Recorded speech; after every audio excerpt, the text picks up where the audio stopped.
نلوم دما وعلو جنبار جغنا تقادالاي قبر اغزابير قبر سلاما احفرهم كقربو لهم ويه زن زا عباي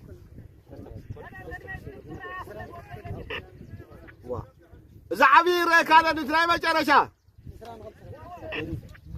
حجز نو خنداي قريكا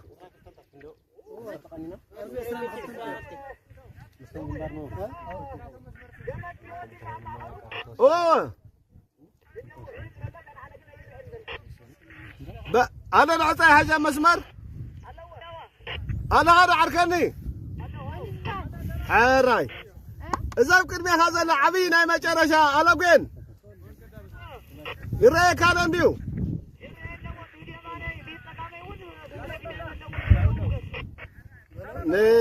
بعلو تعبي تنوح مالتيو عراي احفرهم خال اي حيلهم إذا ساقوا ابن حلوف 17 عمت برتاو قالسي زوصلو خال اي تقادلاي بحصيرو تقادلاي احفرهم ابو بايلا وجن مهندس مفتار عقمن سراويتن انت تبهاله يقلل تقادلاي يفتر يحنص بقع يقبر እና ተዋገ የዋገ ልዕል ኩል ድማ ቆራጽ መራሒ እዩ ጸላኢ ተጋዳላይ ሕፈሮም አሎን ተተባሂሉ ሕገብገብ ጭንቅንቅ ጦይዌ ኹርሚሚ ከምዝብል ሙሩኻት ከይተረፉ ዝገልጽው ሐቂ ተጋዳላይ ሕፈሮም ኣብተን ፈላሞት ሸሞንተ ናይ ሞትን ሕውየትን ኣዋርሕ ዝፈጸሞም ጀግንነት ንኹሎም ዝመርሖም ተጋደልቲ ሓየሎማት ክኾኑ ገይሩዎም እዩ ተጋዳላይ ሕፈሮም ህዝቢ ትግራይ ብፍላይ ቃ መንእሰይ ትግራይ ብደመኛን ልፍንታውያን ጸላእቲ ኣብ መረበቱ ከመናጹ ይቅተለሉ ኣብ ዝነበረ እዋን ፈዳይሕነ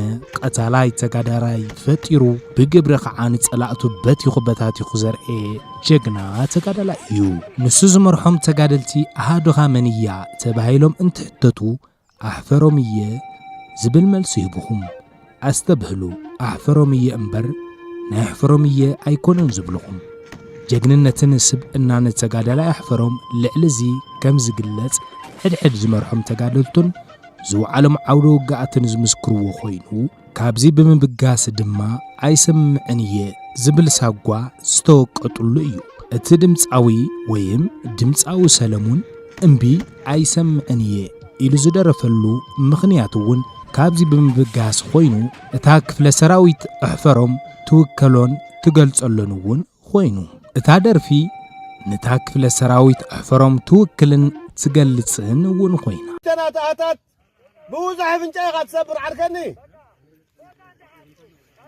ካው ፍጥነት ሕጂ ተረዲኳ ኣብ ዝኾነ ቦታ ምዝበጽሕ እንክሽክሽካ ይህሉ ካዳይ ብብደረጆም ስሬስ ከምታ ናይ ቅድሚ ሕጂ ጣልጣልና ወለ ቅድሚት ከይሓልፉ ብብደረጆም እንደገና ናይ ዝባርያ እንሰኑ ነበላይ ዝባሃላ ከይተባኽነን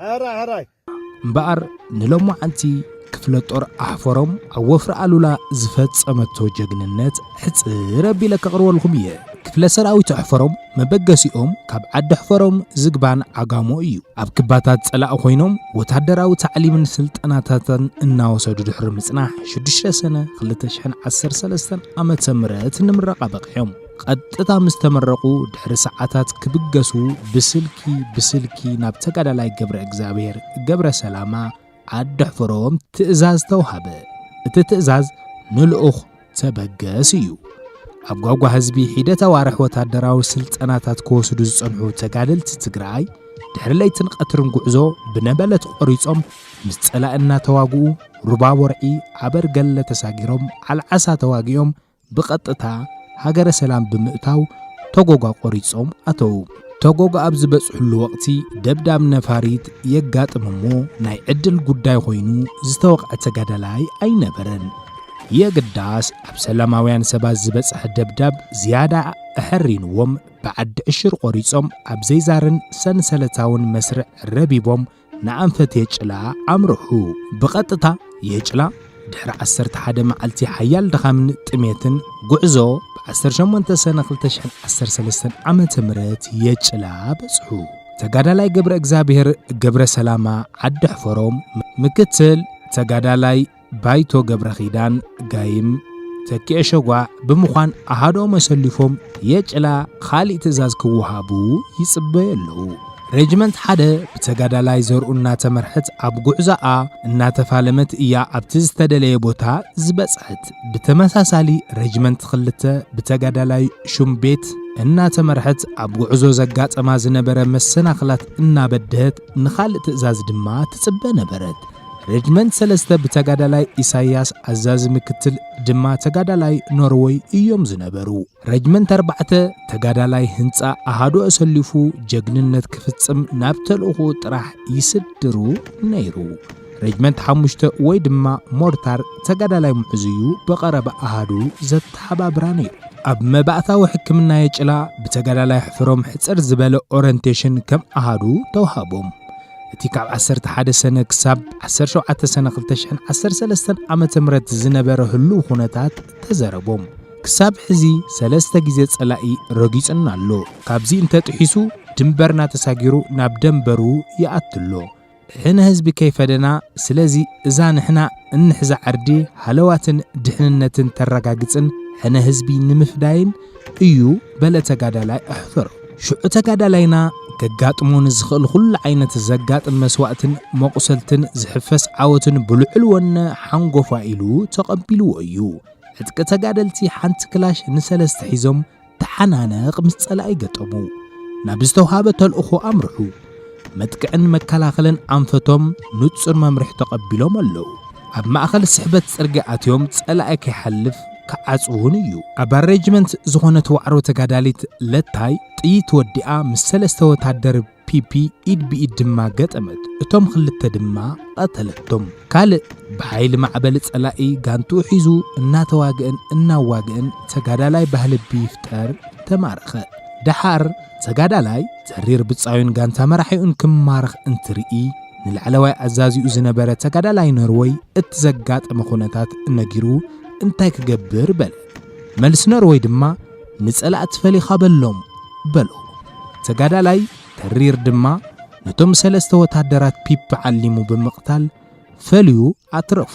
ተሪር ካብ ማእኸል ጸላኢ ብጻይ ኣድሒኑ ናይቶም ዝቐተሎም ጸላእቲ 3 ክላሽን ማሪኹ ካብ ማእኸል ጸላኢ እናተዋግአ ናብ ብጾቱ ብዓወት ኣመዝጊቡ ተጸንበረ።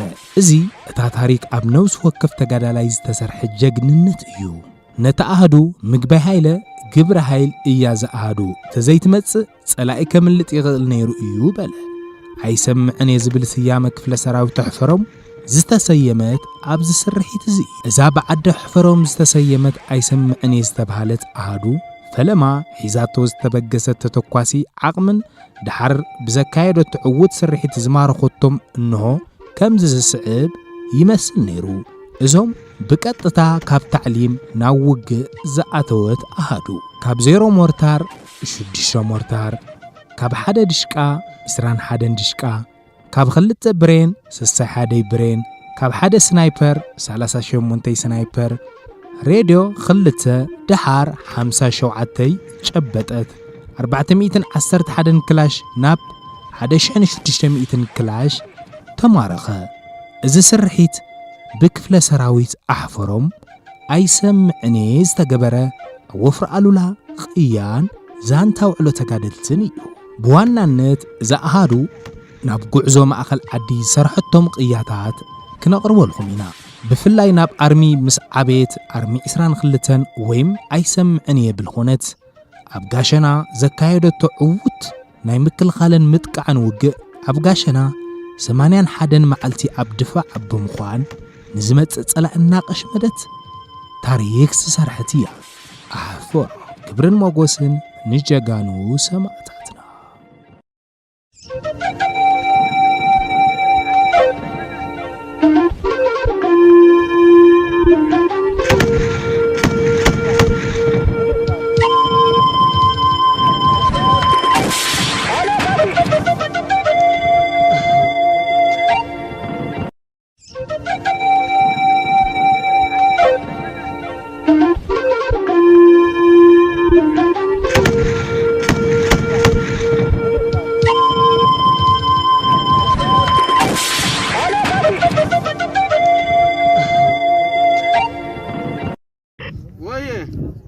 أنا ذا عباي